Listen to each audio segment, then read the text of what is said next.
Assalamualaikum warahmatullahi wabarakatuh. Kembali lagi dengan saya Anissa Yulianur dan yang saya hormati Bapak Khairul Umam selaku pengampu mata kuliah Infrastruktur Teknologi Informasi. Di sini saya akan melanjutkan pembahasan mengenai analisis jurnal. Dan di sini saya akan membahas mengenai jurnal keamanan sistem operasi. Jadi sistem operasi adalah otak dari komputer dan kalau dia disusupi semua data dan proses kita bisa berada dalam bahaya. Di video ini kita akan membahas dua jurnal dari peneliti internasional yang mengungkap bagaimana serangan ke OS terjadi, bahkan dari firmware-nya. Langsung aja kita bahas jurnal yang pertama dengan judul Secure Operating System: A Comprehensive Approach to Security. Penulisnya Zarif bin Akhtar dari University of Cambridge dengan tahun terbit 2024. Penerbitnya dari IJANMC. Jadi, jurnal ini menyajikan pendekatan menyeluruh dalam mengamankan sistem operasi. Bagaimana jenis serangan dijelaskan, mulai dari malware, serangan buffer overflow, hingga pencurian data melalui jaringan.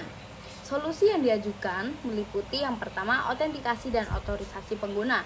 Yang kedua, enkripsi simetris dan asimetris. Yang ketiga adalah firewall, sistem deteksi intrusi atau bisa disingkat sebagai IDS, hingga audit sistem. Pendekatan ini disebut sebagai pertahanan berlapis, yang artinya setiap bagian sistem punya perlindungan sendiri.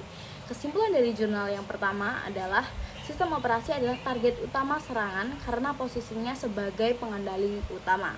Dan yang kedua, ancaman OS semakin kompleks di era cloud, IoT, dan AI.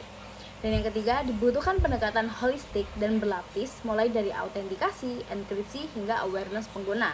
Dan yang terakhir, tren masa depan seperti virtualisasi dan AI harus disertai dengan penguatan keamanan operation system.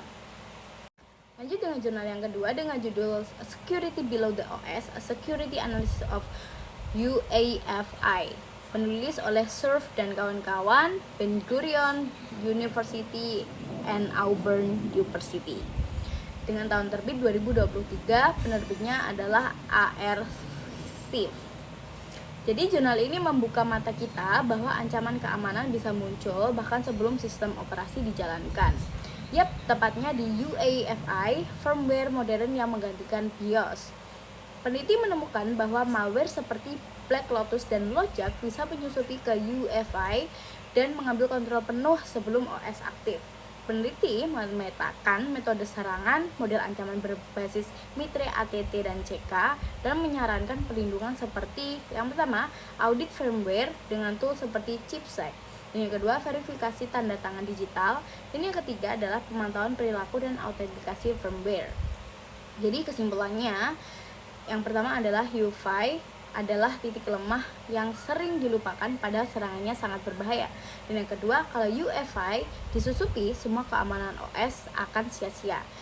Dan yang ketiga, keamanan harus dimulai dari lapisan paling bawah sistem, tidak bisa hanya mengandalkan OS saja. Jadi, dari kedua jurnal ini kita belajar bahwa keamanan operasi tidak boleh disepelekan. Apalagi sekarang banyak sistem bergantung pada OS dan firmware. Tanpa keamanan dan menyeluruh, kita rentan terhadap ancaman cyber dan berbagai arah. Terima kasih sudah menonton. Kalau saya ada salah perkataan, mohon maaf. Terima kasih.